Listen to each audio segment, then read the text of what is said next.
This is the WTF Bach podcast. The podcast about Johann Sebastian Bach, brought to you by his prodigal son, WTF Bach. Join WTF Bach as he guides your mind through a contrapuntal journey. Why don't you let WTF Bach guide you? And now, here's WTF Bach. It's Evan Shinners here, WTF Baching up your mind. Today I'm going to give you what I believe you all want, because I got a lot of feedback, emails, comments about the 14 additional canons which I finished up in the episode before last, and you seem to want more of those, more of these puzzle canons, so I shall deliver. Today we are going to look at, I'm not quite sure yet how many, but a few or maybe even several puzzle canons. Now, what is a puzzle canon? When we think about what a canon is to begin with, it's the same line of music, the same shape of music, just played at two different times. And if you have a successful canon, the result of playing the same shape at two different times is that the shape creates harmony with itself. Now, you musicians listening out there, I want you to try this. Writing canons is quite a fun exercise because you're restricted to writing only one line of music, but you need to have this foresight while writing the shape to see what's going to happen in the future. If anyone was good at musical foresight, it was Johann Sebastian Bach. He had this uncanny ability to see a shape, to visualize it, and know how it would be combined in sound and where it would be combined. There's an anecdote about Bach in the church pews while an organist played above him, and the ultimate task for any organist in the Baroque is to improvise a fugue. So the organist began with his theme, and Bach, upon hearing the theme, says to his neighbor, it can be strutted at the third note, it can be inverted at the quarter note, it can be augmented, blah, blah, blah. He sees the potential of the shape just upon hearing it one time. And then he judges the organist on how many of the possibilities he takes advantage of. Now, the anecdote concludes with Bach, elbowing his neighbor when the organist finally stretto the theme exactly where Bach saw, saying, see, exactly, stretto at the second note. So these little postcards, these puzzle canons, we are going to examine them. And I say postcards because they are quite literally, for the most part, on very small pieces of paper, given as little gifts to Bach's friends or entered into these record books throughout Bach's life. And there's only one cell of music. It's 2 inches long, this little strip of music that is going to, through a form of musical mitosis, become a real piece of music with multiple voices that can be played forever. I'm going to post images of all these canons with the episode on my Substack, so if you're not yet subscribed to it, I suggest that, wtfbach.substack.com.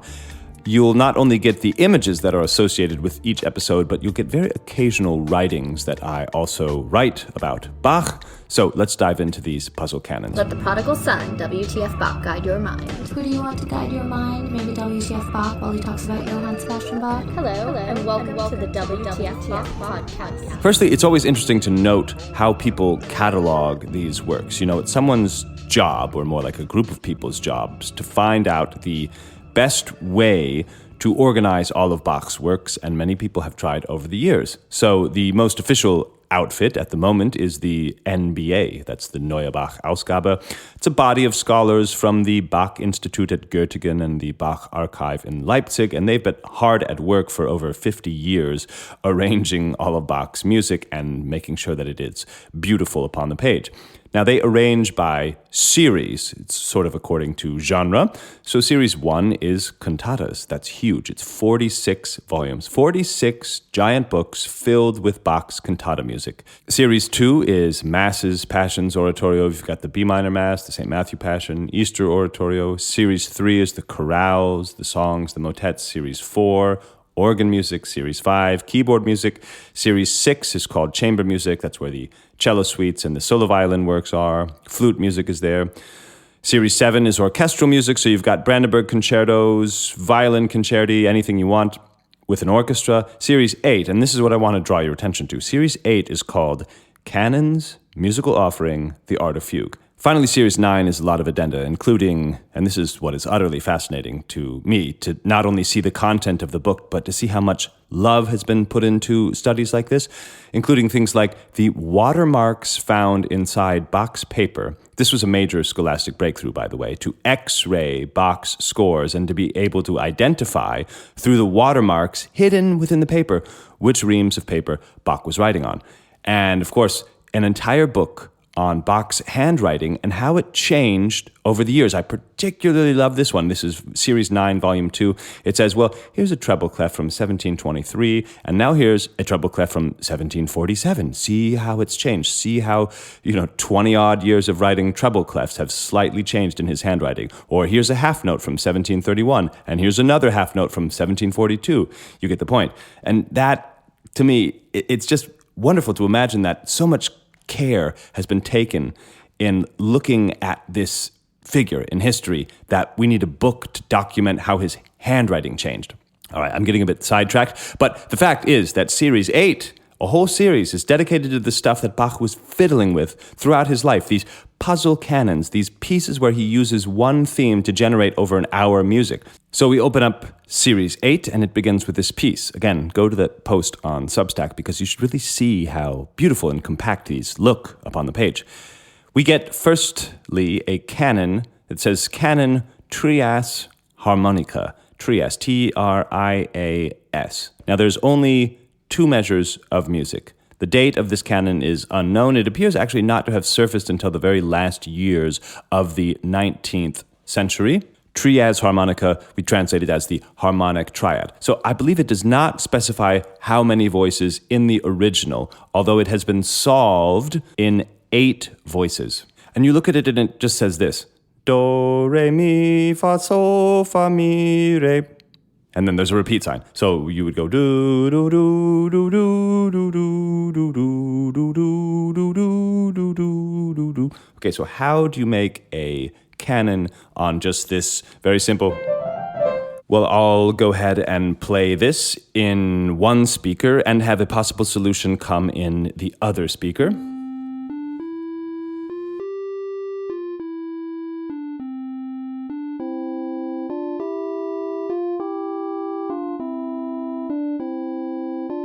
And now I'm getting the hang of it. I sort of realize that you come in with the same shape exactly 2 beats later. 1, 2, 3. First voices, second voices, third voice, right? Okay, so how many voices can we have here? This is 3 voices.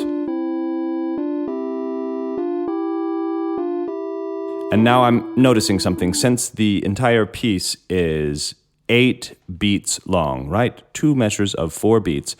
If we're bringing in the answer every 2 beats, this allows for 4 possibilities. So now I'm going to show you 4 voices. So this is just essentially a 5-finger pattern looped with itself 4 times.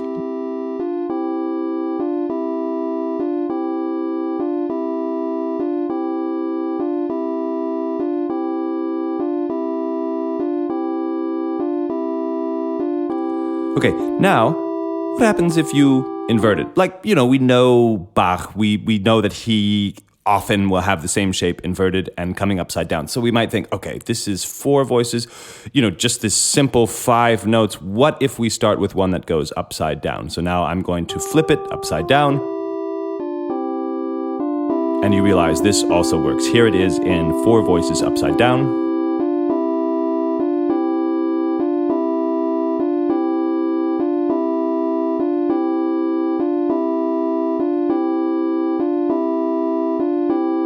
And now here is the entire thing in 8 voices. So now we've got, from this one line of music, we've got 8 voices.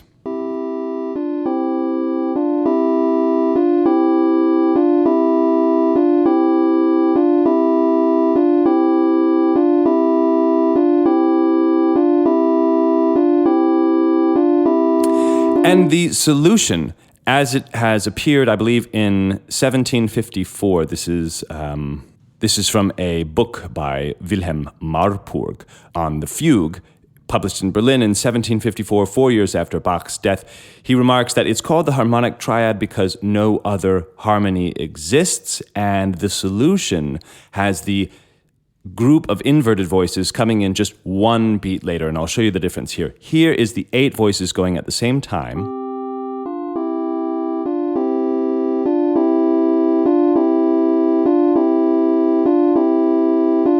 And now here is the solution with the inverted voices coming in just 1 beat late.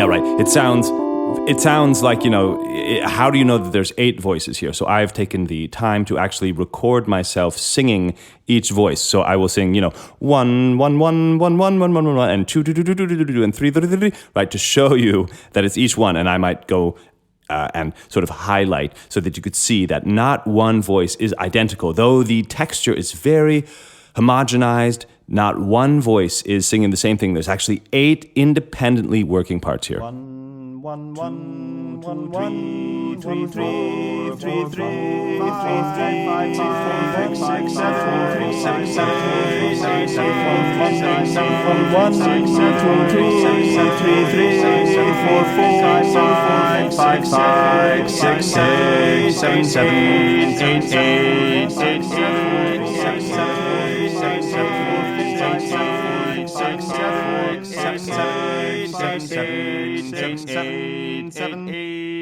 Unknown when Bach did this in his career. Was this an early attempt? Was this a typical late venture with Bach? But I think the fact that, he sees in this 5 notes, he sees 8 voices and inversion and the possibility of generating the harmonic triad, this vertical texture through this horizontal approach. It's remarkable, the potential that Bach sees in this music. I think on the last episode, I said water from a stone, and then someone told me that in the United Kingdom, they say blood from a stone. Maybe a bit more visceral. In any case, now when you hear do, re, mi, fa, sol, fa, mi, re, do, you can say, that little line there, that can be played in 4 voices, and those voices can be inverted to form 8 voices, and then you can take the inverted voices and stagger it by an 8th note, and you can perpetuate a canon ad infinitum, and then your friends will say, well, either you're some kind of genius, or you've been listening to the WTF Bach podcast, to which you reply, what's the difference? Going on to the next one here, this is BWV 1073. On the little bit of paper, it says canon for 4 voices, perpetuous. So the perpetual canon for 4 voices. Again, 1 line of music, and there's 4 clefs at the beginning.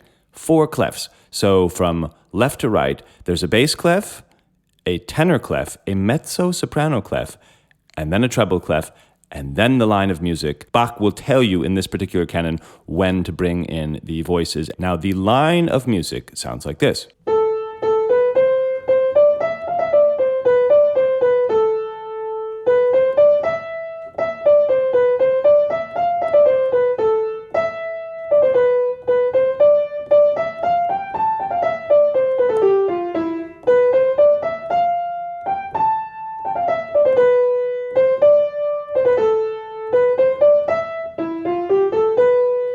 At which point there is a repeat sign. Now, I played this in the treble clef because if I were to look at the page and associate the note there, second space, it is indeed an A, but the bass clef would have the same line of music sounding like this.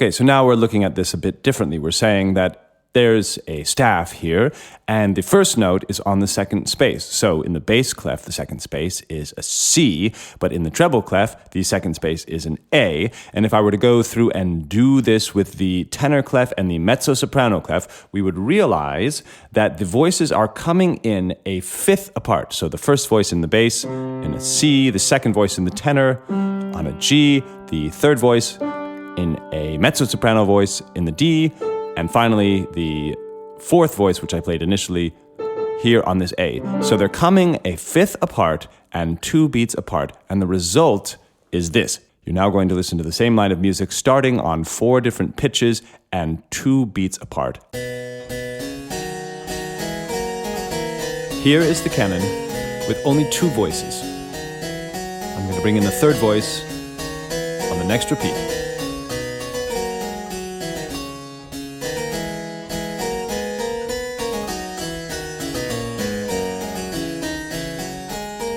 Notice these little pauses,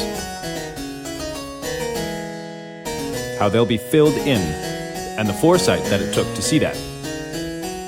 Here's the loop. Second voice, third voice.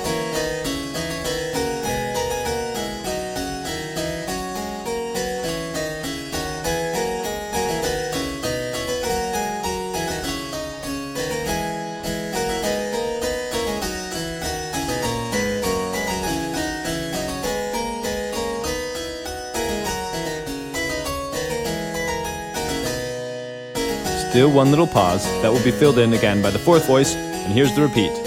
First voice, second voice, third voice, fourth voice. Here we go.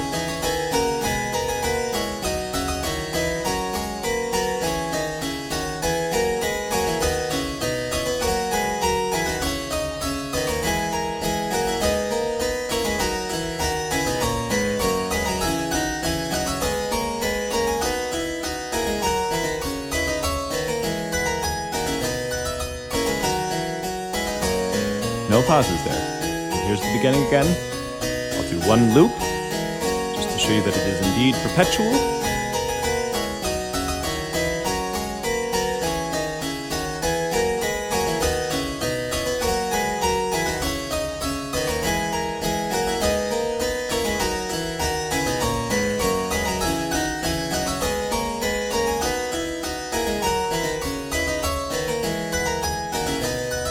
And we'll hear the voices fading out one by one. Now, Bach wrote that canon here on the 2nd of August, 1713 in Weimar. He was still a very young man. He entered it into a Stammbuch, a guest book of the town Schreiber, the town secretary, the notary of Weimar, and he writes in German to contribute this little item at the place to the honored owner. Now, the honored owner is probably the honored owner of the book. In the hope of friendly remembrance is the wish of Johann Sebastian Bach. Then he gives his job description, court organist and chamber musician at the princely court, or to his Saxon Highness in Saxony. Those of you who want to look that wonderful canon, perpetual canon for four voices, those of you who wish to look it up, it's BWV 1073. But we must move on to the next one, which is sort of, for me, the most interesting one. If you listened to the first season of this podcast, when we covered the art of fugue, we did the two fugues right before the final fugue. These two fugues were completely invertible. In other words, you could invert every single note in the entire fugue, and from one fugue, you've got two fugues. You've got the one that goes right side up and the one that goes upside down. Now, I mentioned something that when you invert a triad, in this case, we were talking about the D minor triad. If you invert the D minor triad symmetrically so that the spaces that make up the minor triad will be symmetrically inverted so that you've got this polarity, actually. You've got a major and minor. It makes sense, because if you want to invert what is minor, if you want to truly invert it, you will get what is major. Bach does not use this technique in the art of fugue, because all the fugues are in D minor. So when he inverts that, he has to make these small adjustments on the B flats in order to keep them in D minor. But this canon here, which comes from 1727, this canon will make no such adjustments. It will actually invert and preserve the polarity between major and minor. Amazing that Bach was already thinking about that inversion in 1727. I mean, this is something you see trending on Instagram today. You know, they say, did you know if you take a major triad and you preserve it, you'll get a minor triad? I mean, Bach was on this 300 years ago. But this canon here, which is probably to a friend of Bach's named Monsieur Houdemann, Houdemann, it says, dedicated to Monsieur Houdemann and composé, it's in French, from J.S. Bach, again, contains four clefs, right? We've got a soprano clef, an alto clef, a tenor clef, and a bass clef, and one line of music. But then at the end, there's four clefs upside down. Now, we've seen this before. We just recently saw this in the 14 additional Goldberg variation canons, where Bach will leave clues for the possible solutions of the canon by writing a clef upside down at the end, and that's your clue to invert it. But here, the difference is the key signature at the beginning of the line, C major, but the key signature at the end of the line has 4 flats. So Bach here is really thinking of symmetrically inverting, really mathematically symmetrically inverting this C major triad onto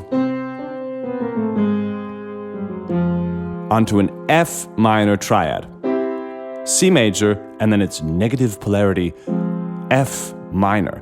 And there are 2 solutions to this. One that is in C major and one that is in F minor.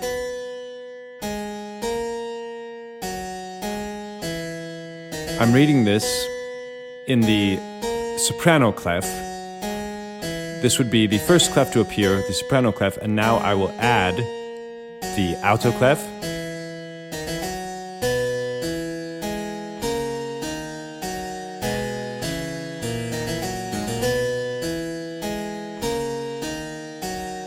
And now I'll add the tenor clef.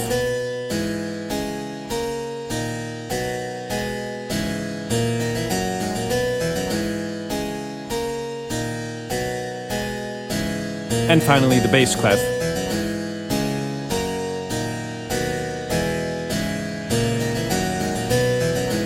So again, 4 voices, 1 line of music.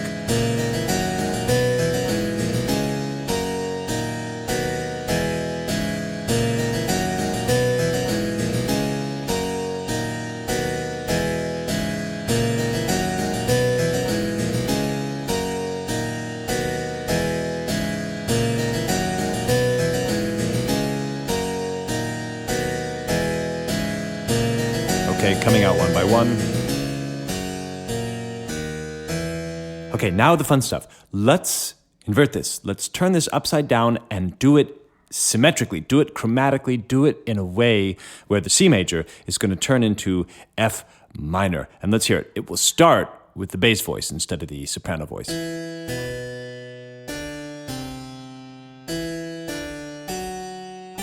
Okay, that is the shape symmetrically inverted. Now it appears in minor. Here's the second voice.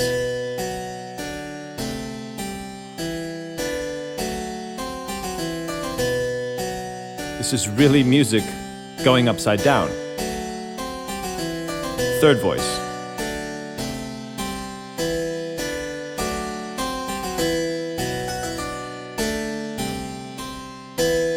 And I'll add the top voice here and we'll have the complete canon.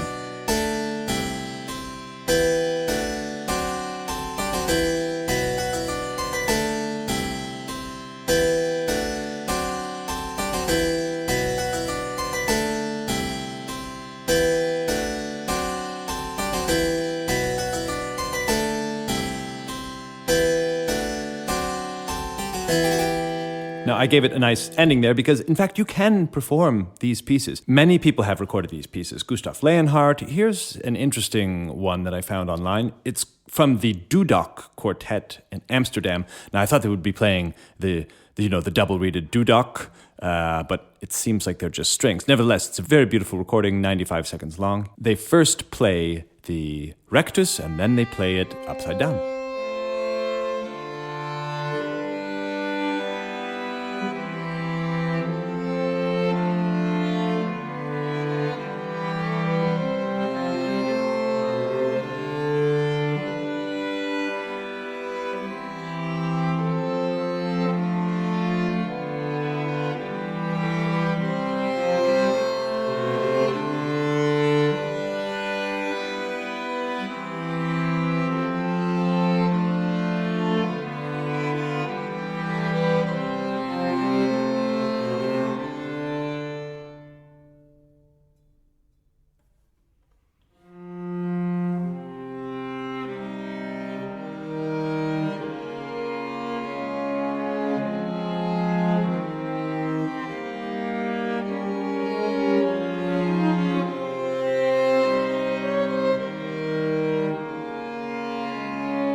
And then, of course, the really big question on our minds is, can the major and the minor be somehow played together? Let's figure out that one.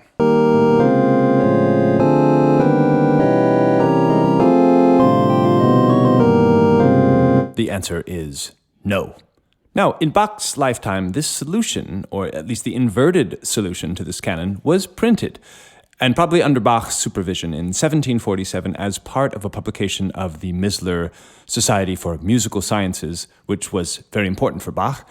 He played a big role in disseminating musical knowledge in the society, and the inversion was published in D minor, not F minor. Why? I don't know. Does someone out there know why the inversion was published in D minor?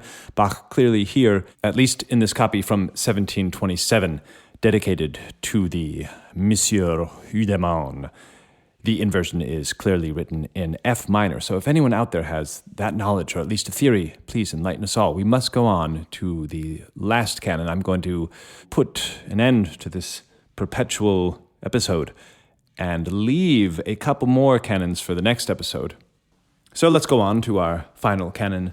Today, it is not exactly known to whom Bach dedicated this canon.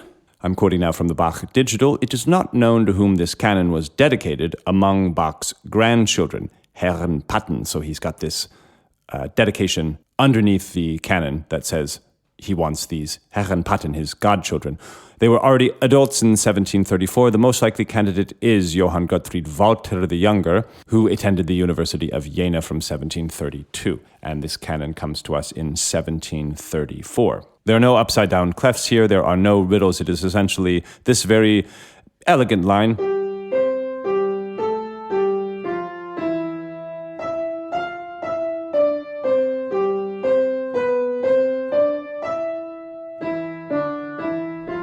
Then you simply repeat it, and Bach tells you where exactly to bring this in. Now, at the beginning of the episode, I said, you musicians, try and do this.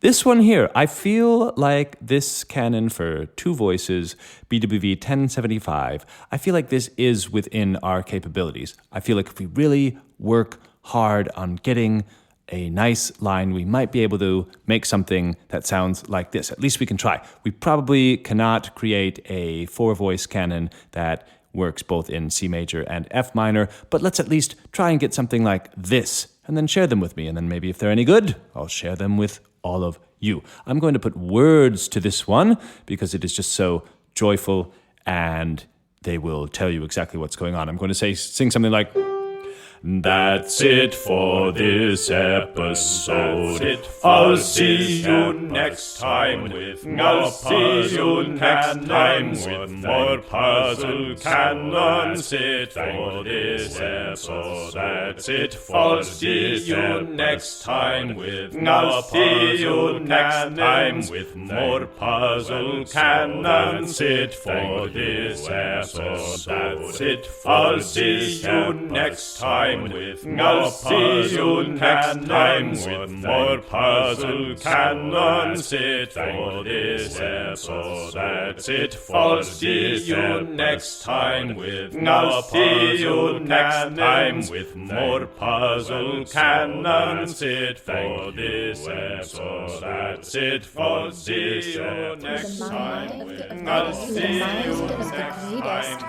Where else could you find a tour guide like WTF? You can become a patron of WTF Bach by donating on PayPal, Cash App, or Venmo. Write us often. Write us at bach@wtfbach.com. Once again, that's bach@wtfbach.com. Thank you for listening.